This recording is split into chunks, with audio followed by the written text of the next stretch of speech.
तो योगी सरकार ने चुनाव से पहले अब तक का सबसे बड़ा बजट पेश किया। 9,12,000 करोड़ रुपए का ये बजट पिछले साल के मुकाबले 12% ज्यादा है।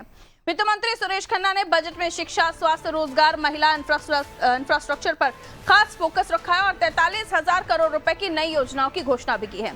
सरकार ने बेटियों की शादी के लिए सहायता राशि 51,000 से बढ़ाकर 1 लाख रुपए कर दी और 10 लाख युवाओं को रोजगार देने, 16 नए मेडिकल कॉलेज खोलने और 3 नई यूनिवर्सिटी शुरू करने का ऐलान किया है।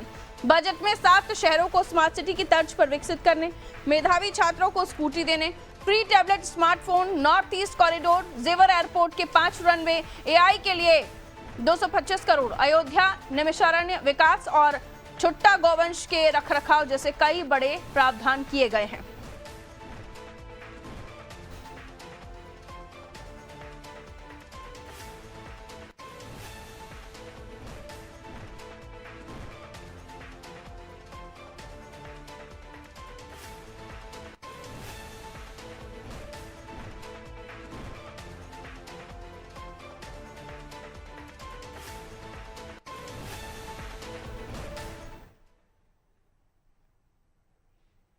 तो यूपी का बजट सामने आ गया है। आने वाले चुनाव से पहले इस बजट को बहुत ही महत्वपूर्ण माना जा रहा था और ये माना भी जा रहा था कि सरकार की तरफ से जब बजट को की रूपरेखा सामने आएगी तो उसमें हर वर्ग का ख्याल रखा जाएगा। फिर महिलाएं हों, एजुकेशन सेक्टर की बात हो, हेल्थ सेक्टर की बात हो, मुझे लगता है कि सभी चीजों को इसमें कवर किया गया है। और विश्लेषण कर रही हैं मेरे सहयोगी जया हमारे साथ जुड़ रही हैं। जया, क्या कुछ खास बिंदु इस बजट में आपकी तरफ से देखे गए हैं, क्या नोटिसेबल रहे? क्योंकि ऑलमोस्ट अगर रफ ड्राफ्ट आपके सामने आ रहा है तो उसमें तो दिख रहा है कि सारी चीजें हैं, छोटा पशुओं को भी रख लिया गया है, एआई से रिलेटेड, शिक्षा, स्वास्थ्य, महिलाएं, इंफ्रास्ट्रक्चर, सारी चीजें दिखाई दे रही हैं। आप बताएं क्या कुछ देखा गया आपकी तरफ से? देखिए, सबसे बड़ी बात पारुल ये है कि 2027 के विधानसभा चुनाव को ध्यान में रखते हुए कहीं ना कहीं बजट को साधने की कोशिश की गई है, क्योंकि लगातार जिस तरीके से मुख्यमंत्री योगी आदित्यनाथ ने बजट पेश होने के बाद 9 लाख करोड़ से अधिक का ये बजट रहा और उन्होंने साफ तौर पे कहा कि ये बड़ी आबादी के लिए सबसे बड़ा बजट हमारा देश में रहता है। और उन्होंने साथ में ये भी कहा कि ये 10वां बजट है जो उत्तर प्रदेश के इतिहास में खासतौर पे देखा जाए कि पहला ऐसा मुख्यमंत्री है जो 10वां बजट अपना पेश कर रहा है, वो उसमें मैं हूँ। और सबसे बड़ी बात यह है कि महिलाओं को ज्यादा फोकस किया गया। महिलाओं जो कर्मी हैं उनके लिए छात्रावास बनाने की बात की गई है, जो तमाम जिलों में बनाया जाएगा। युवाओं के रोजगार पे फोकस करने की कोशिश की गई है कि 10 लाख युवाओं को रोजगार दिया जाएगा। 14, जैसे कि आपने बात किया, मेडिकल कॉलेज तैयार करने का बात किया गया है। दूसरा, ये 3 यूनिवर्सिटी डेवलपमेंट करने की बात की गई है। चौथा ये रहा कि स्पोर्ट्स को लेकर लगातार जिस तरीके से बातें होती हैं, स्पोर्ट्स कॉलेजेस की बात हुई है। 18 कमिश्नरेट है जिसमें कहा गया है कि 18 कमिश्नरेट में एक जो है वो स्पोर्ट्स कॉलेज खोले जाएंगे।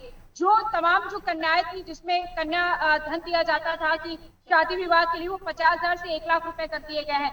43,000 रुपए करोड़ नई योजनाओं के डेवलपमेंट के लिए रखा गया है और तमाम जो 2 लाख करोड़ जैसे मुख्यमंत्री योगी आदित्यनाथ बता रहे थे वो इंफ्रास्ट्रक्चर के विकास के लिए रखा गया है, जिससे नए रोजगार जो है वो विकसित होंगे और युवाओं को कहीं ना कहीं बेरोजगारी का जो लगातार सामना करना पड़ रहा है वो नहीं होगा।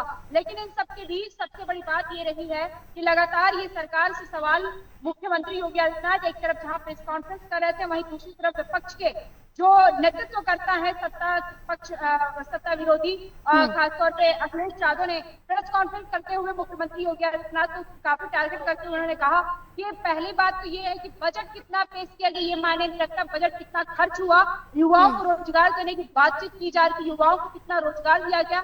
महिलाओं की सुरक्षा की बातचीत की जा रही, महिलाओं को कितना सुरक्षा दिया गया। आगरा एक्सप्रेस वे हमने बनाया, कितने एक्सप्रेस वे आपने डेवलपमेंट किया उसका कौन डेटा देगा। डेटा सेंटर तो बनाए जा रहे हैं लेकिन जो हमने सेंटर्स बनाया उसका क्या हुआ। तमाम उन्होंने काउ मिल्क जो प्लांट उनका कन्नौज में था उसको कैसे खत्म किया, उसकी बात उन्होंने क्या। अमूल हो या पराग हो, तमाम जो डेयरी से रिलेटेड जो तमाम फैसिलिटी की फैक्ट्रियां थी उसको जो डेवलप किया गया था, उन तमाम चीजों को रोककर आपने क्या विकास किया, इसको लेकर अखिलेश यादव मेट्रो स्टेशन को लेकर भी हमलावर नजर आए।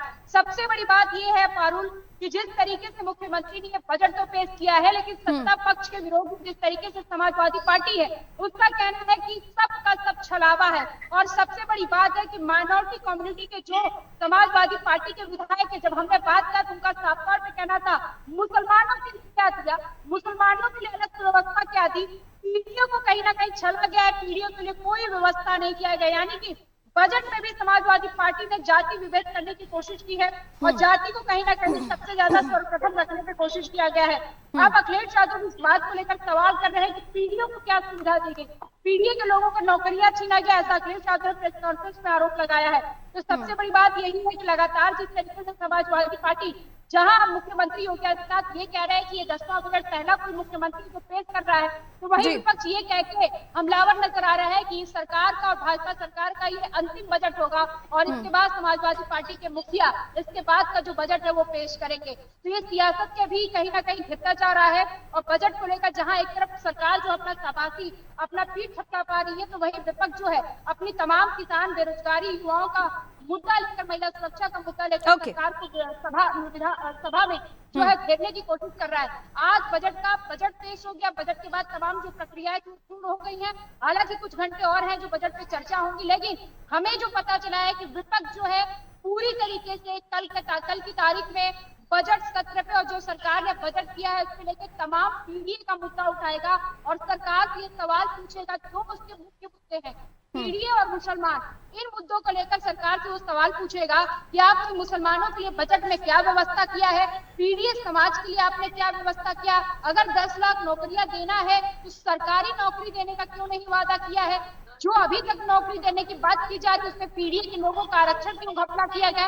ऐसे तमाम मुद्दों को लेकर कहीं ना कहीं विपक्ष जो है हमलावर नजर आ रहा है और विधानसभा के सत्र के दौरान भी कहीं ना कहीं विपक्ष जो है वो सरकार पक्ष को घेरते नजर आएगा। बिल्कुल, बहुत ब्रीफली, बहुत डिटेल में आपने इस बजट को लेकर जानकारी दी है और विपक्ष इस बजट को लेकर अपनी क्या प्रतिक्रियाएं रख रहा है वो भी हमें जया ने जानकारी दी। बहुत शुक्रिया जया जानकारी के लिए।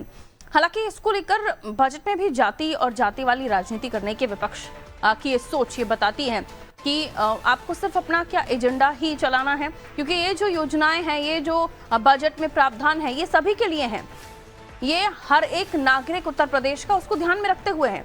तो उसमें जातियों को लेकर अपने सवाल खड़े करना ये शुद्ध रूप से दिखाता है कि आप चुनाव से पहले अपने पीडीए वाली राजनीति को एक बार फिर से दमखम से उठाना चाहते हैं। बहरहाल, लेकिन जो बजट में खास चीजें थी वो आपकी टेलीविजन स्क्रीन पर भी लगातार फ्लैश हो रही थी और जानकारी मेरे सहयोगी ने भी दी। तो बड़ा बजट पेश हुआ है और ये 10वां बजट है योगी सरकार का और टेन्योर का, यानी 5 साल के इस कार्यकाल का ये अंतिम बजट है, इसलिए बहुत ही खास ये बजट रहा होगा।